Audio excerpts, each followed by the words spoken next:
Bom dia. Então, hoje vamos continuar com a nossa conversa relativamente ao habeas corpus. Não é? Falamos que o habeas corpus é o remédio heróico, falamos do habeas corpus preventivo, falamos do habeas corpus libertatório, falamos da polêmica relativamente ao habeas corpus requerido por animais, sobre os direitos ou não da Pachamama, que é a natureza. Falamos sobre a Constituição do Equador. Iremos falar ainda agora sobre o habeas corpus genérico, que tem lá uma inspiração na Constituição do Paraguai, mas que pode ser extraído claramente da nossa Constituição. Há uma polêmica. Recentemente eu recebi um artigo escrito por uma processualista de renome, a respeito da aplicabilidade ou não das constituições de outros países aqui, no nosso sistema. Eu entendo que são aplicáveis as regras de outras constituições aqui no nosso ordenamento jurídico, principalmente quando se trata de direitos humanos, porque já conversamos que os direitos humanos são direitos universais, não são direitos nacionais. Mas realmente há uma certa polêmica a esse respeito. Eu entendo que é perfeitamente possível, eu considero muito boa a Constituição colombiana, já falei para vocês a respeito, não é? Essa Constituição moderna do Equador, relativamente aos direitos da natureza, a Constituição paraguaia, que vamos tratar, que diz respeito à execução das penas, ou habeas corpus, não apenas em relação à aplicação da pena em si, do processo em si, mas da fase da execução. Mas nós estávamos verificando lá o artigo 648 do Código de Processo Penal, que fala, não de maneira taxativa, mas de maneira exemplificativa, quando que a coação considera-se ilegal para fins da concessão do habeas corpus. Vimos também que o habeas corpus é absolutamente informal, não precisa de advogado, é uma ação gratuita, pode ser interposta por qualquer pessoa em favor de qualquer pessoa, independentemente de procuração, e que pode ser impetrado quer frente à autoridade pública, quer frente ao particular. Bom, e nós líamos no artigo 648, aqueles exemplos de coação que considera-se ilegal. E falávamos no primeiro caso, que é quando não houver justa causa. Ou seja, o habeas corpus, salvaguardando a nossa liberdade, ainda que de maneira remota, né? Falávamos que cabe habeas corpus para trancar uma ação penal. Se vocês assistirem sessões lá da segunda Câmara Criminal, principalmente, vocês vão olhar a quantidade de pedidos de habeas corpus para trancamento de ação penal, onde se alega que o fato é atípico, não é? Que aquilo que está sendo objeto de uma ação penal não deveria ser objeto de uma ação penal, que aquilo seria uma infração, digamos, meramente administrativa e não uma infração de natureza penal. Bem, são vários. E aí o pedido não é nem de absolvição, o pedido é de trancamento da ação penal. Aí a segunda hipótese é quando alguém estiver preso por mais tempo do que a lei determina. A lei, o Código, quando estabelece o andamento de um processo, principalmente do processo de um réu preso, estabelece determinados dias, não é, para que o processo ande normalmente, porque as pessoas não podem ficar presas preventivamente, não é? E o processo se amarrar, ficar demorando muito. Então, existe essa regra. Quando o réu está preso, o processo tem que terminar dentro de um certo prazo. Se não terminar, a pessoa, ainda que seja correta a sua prisão preventiva, a pessoa tem que ser liberada, porque o Estado tem nessas situações que praticar os atos processuais dentro de um determinado prazo. A regra geral é que determinada a prisão preventiva, o processo deve terminar num prazo máximo de 81 dias. Essa é a regra geral. Claro que não é uma questão aritmética dos 81 dias, é mais ou menos os 81 dias. Porque muitas vezes pode demorar, mas não por culpa do judiciário, por culpa da defesa, que começa a protelar o andamento do processo, ou a dificultar o andamento do processo. Então, quando aí foi por culpa da defesa, esse prazo de 81 dias não tem que ser necessariamente observado.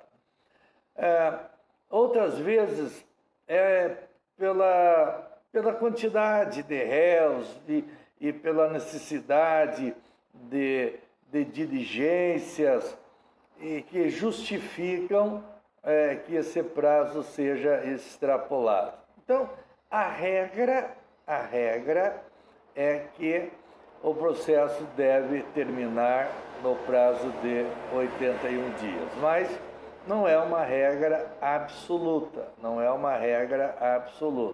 Ela pode variar, esse prazo pode ser ultrapassado diante de determinadas circunstâncias devidamente justificadas. E tem outros prazos próprios também lá de questões relacionadas com crimes relativamente a tóxicos, daí tem outras peculiaridades. Mas é importante nós sabermos que estando o réu preso, o Estado, não é, o Poder Judiciário, tem que dar um atendimento especial a esses processos para que o prazo da prisão não se estenda de maneira indevida, o que caracterizaria uma coação ilegal. Então, a pessoa pode estar corretamente presa numa prisão com um decreto de prisão preventiva, vocês já estão estudando lá processo penal, não é? Já mais ou menos sabe como é que isso funciona. E é perfeitamente cabível, né? Prisões preventivas, nós sabemos, mas quando isso acontece, o Estado tem que cumprir determinados prazos, sob pena de caracterizar uma coação ilegal. E não só da prisão preventiva, da prisão em si, às vezes o preso fica esquecido lá dentro de uma delegacia, lá dentro de uma penitenciária, daí, lógico, cumprindo a pena além daquele prazo que ele foi imposta, né, pela sentença. E ainda existem outras hipóteses ainda de habeas corpus. A pessoa está em regime, cumprindo pena em regime fechado, quando já teria direito de cumprir em regime semiaberto,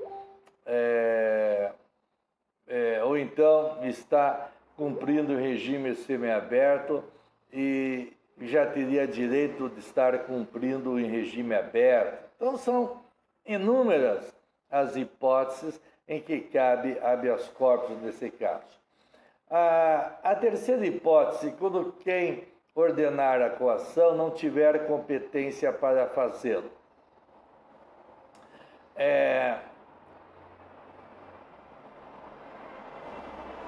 Para determinar-se uma prisão, não é?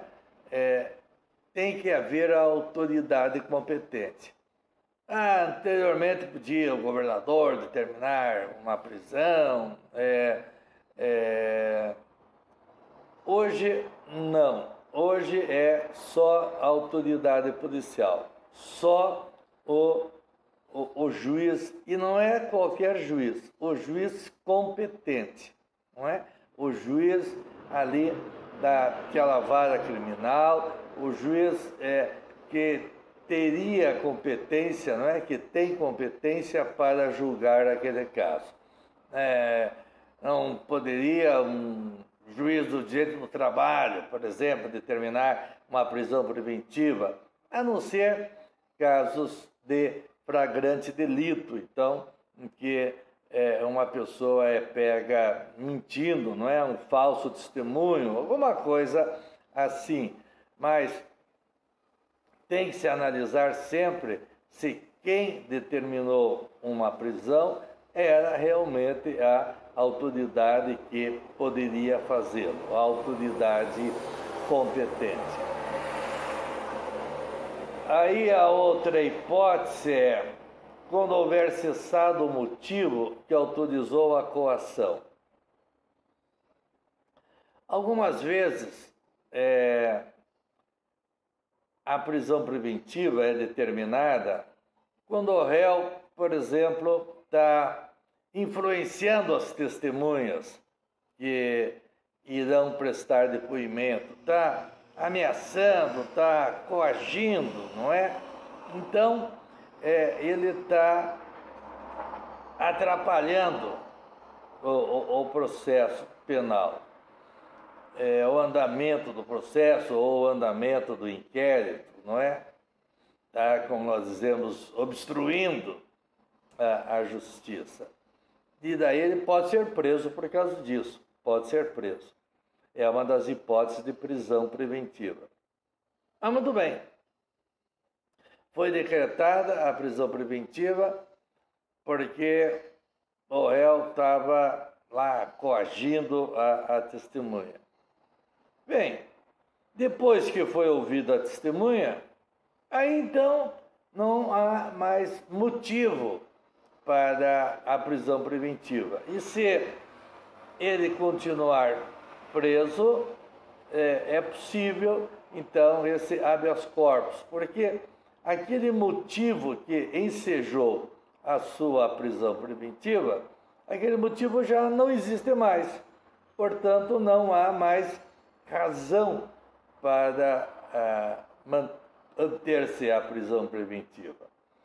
A quinta hipótese do artigo 648 é quando não for alguém admitido a prestar fiança nos casos em que a lei o autoriza.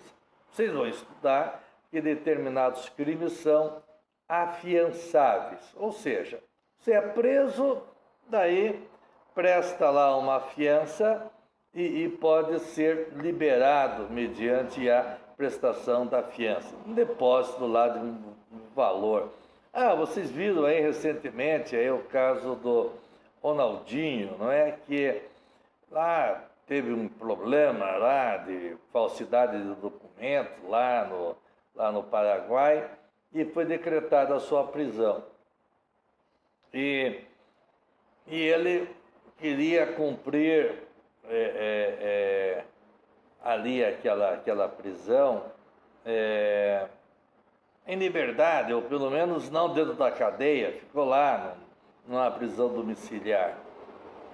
E o governo, o Poder Judiciário espanhol, disse, tudo bem, você pode ir, mas desde que você preste uma fiança, parece que foi uma fiança alta, $1 milhão e tal. Bem, existem hipóteses em que você está preso, mas pode prestar fiança, e prestando fiança você pode ficar livre com a prestação de fiança. Então, naqueles casos em que cabe a prestação de fiança para a pessoa ficar livre e o juiz não fixa essa fiança, aí, ou muitas vezes o próprio delegado, não fixa a fiança e a pessoa fica presa, embora pudesse ficar livre com a prestação da fiança. Nessa hipótese, também, quando não é admitido a pessoa a prestar fiança, cabe habeas corpus para garantir o direito à liberdade mediante a prestação de fiança, não é? Quando o processo for manifestamente nulo. O processo penal ele é cheio de nulidades. Um ministro do Superior Tribunal, nosso amigo, ministro Sérgio Cuquina, um dia desses, numa palestra, ele falou que os processos que chegam lá, os habeas corpus que chegam lá, nunca falam de que o réu é inocente. Apenas falam em nulidades do processo. O processo penal é normalmente igual um queijo suíço, cheio de furos, não é? São muitas as nulidades que podem ser alegadas dentro de um processo penal. Então, existindo qualquer dessas nulidades, é possível também impetrar-se um habeas corpus para liberar a pessoa quando o processo penal contém aí alguma nulidade.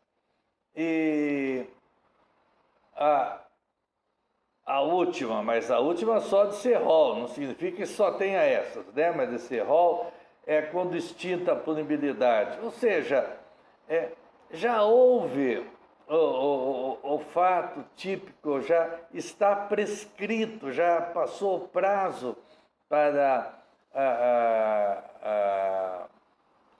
o juiz, não é, julgar.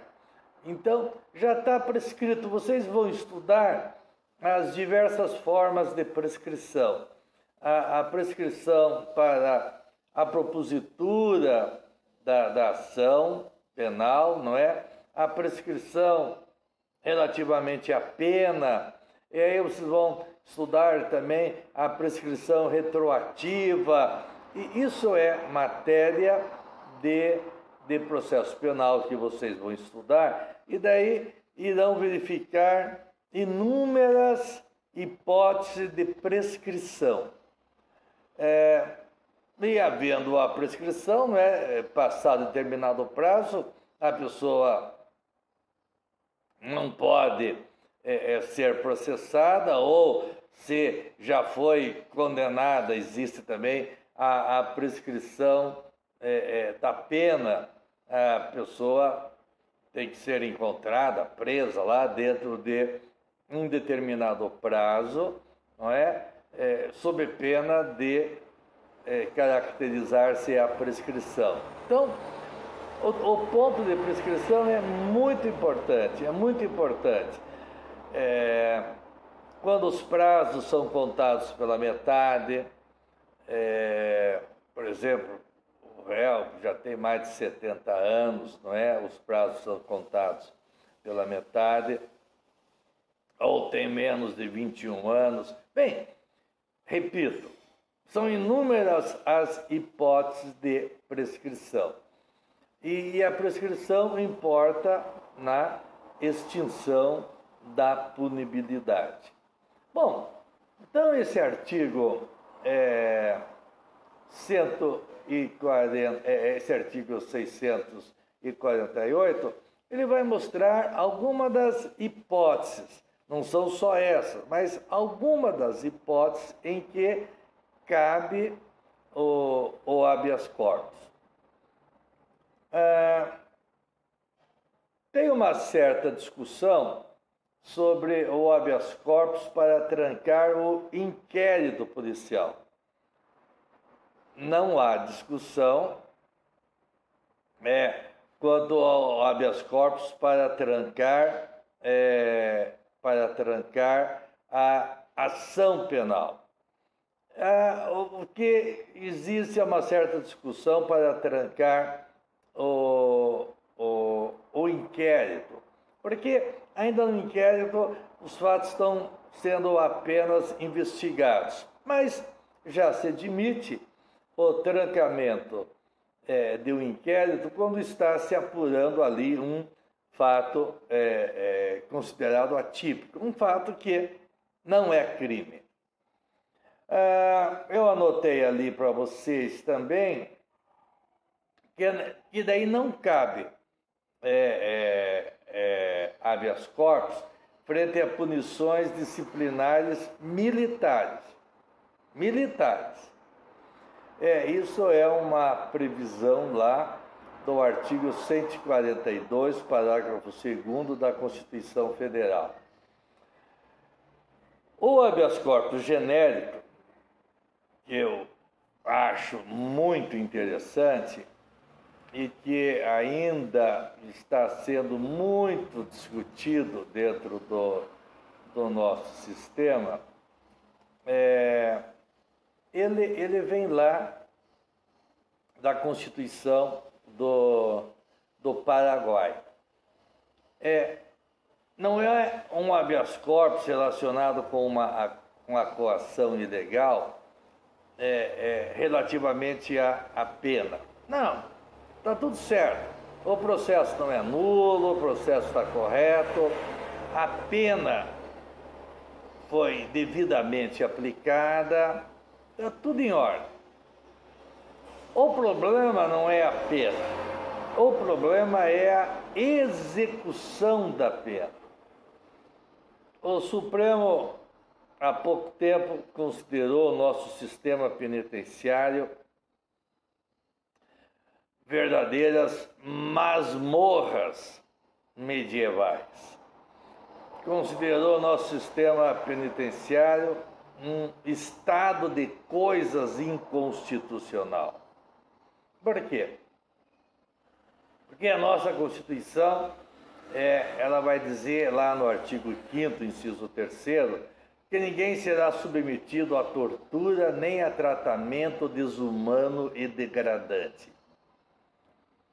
E nas execuções das penas, muitas vezes o tratamento que a pessoa recebe é desumano, não é? É degradante. Eu fui visitar um dia desses aí uma cadeia pública em que na cela cabia 4 pessoas, tinham 16 pessoas dentro da cela. E ainda assim, 2 deles tuberculosos. Era praticamente uma pena de morte para os outros, porque não tem como todos os outros ficarem tuberculosos. Claro, como é que você vai conviver num espaço que cabe 4, estão 16, tem 2 tuberculosos, estão ali tossindo o tempo inteiro, então você tem que estar em contato com eles o tempo inteiro, dormir na cama que eles dormem também, porque tem que haver um revezamento. Na cela não tinha instalações sanitárias, as pessoas faziam as suas necessidades em garrafas PET. Era realmente infestada de piolhos. E não era uma, eram várias celas com essas situações. É evidente. Tudo bem, a pessoa tem que cumprir a pena, mas não de uma maneira tão desumana como essa, não é?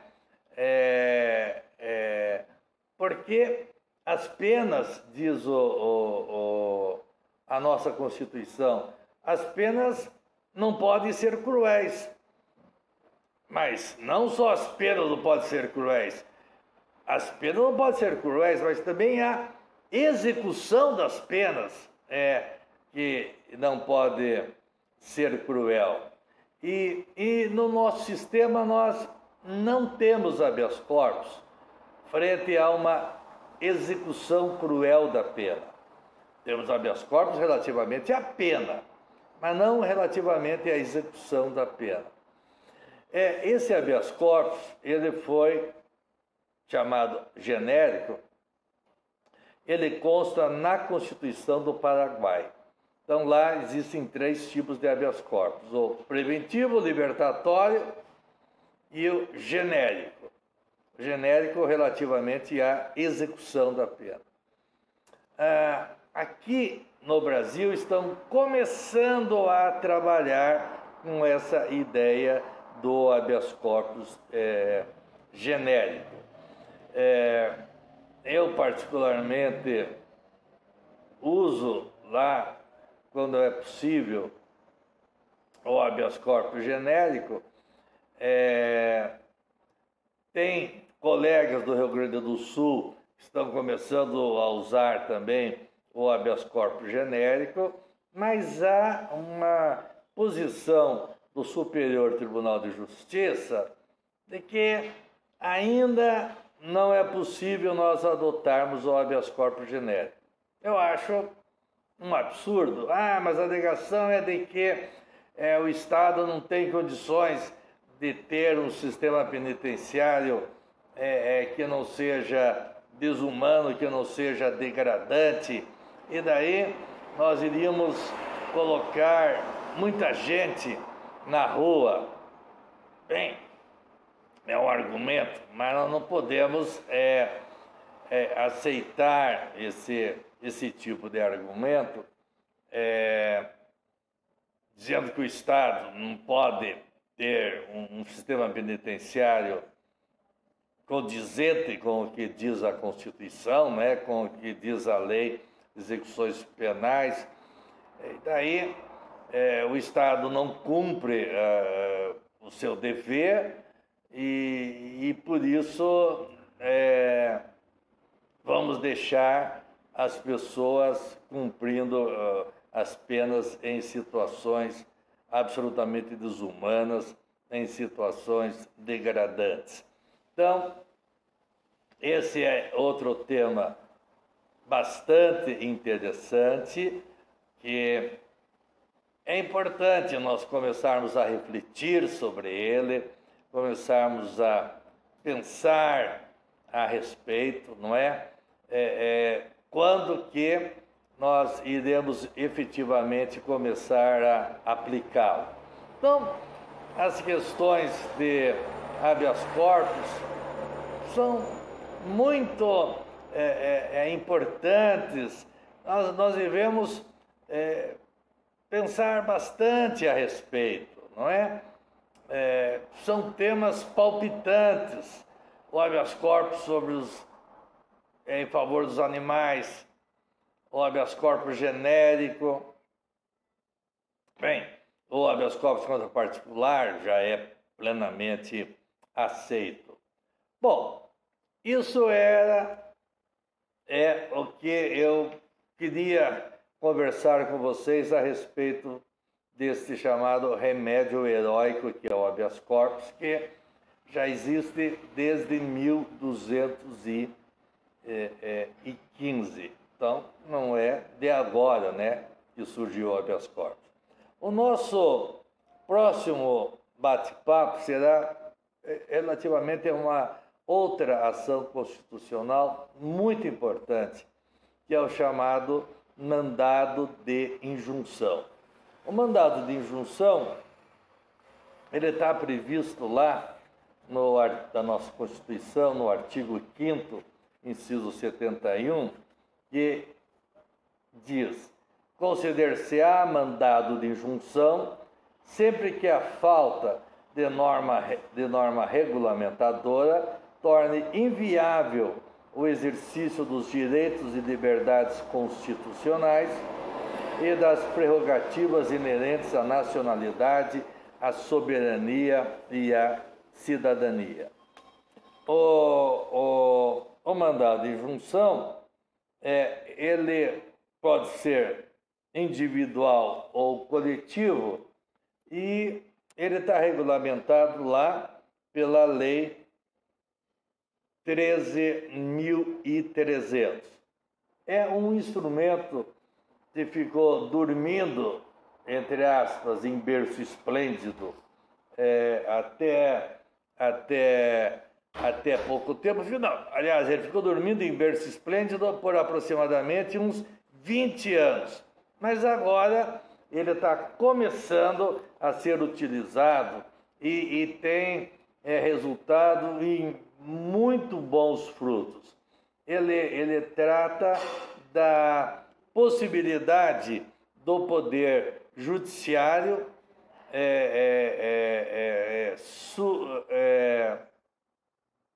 suprir as omissões do legislador ordinário a respeito de direitos consagrados na Constituição e que dependem de uma lei do legislador ordinário. E daí não vem essa lei e as pessoas têm um direito constitucional, mas não podem exigi-lo por ausência de uma lei ordinária a respeito. Bem, mas isso é um tema que nós iremos trabalhar na nossa próxima aula.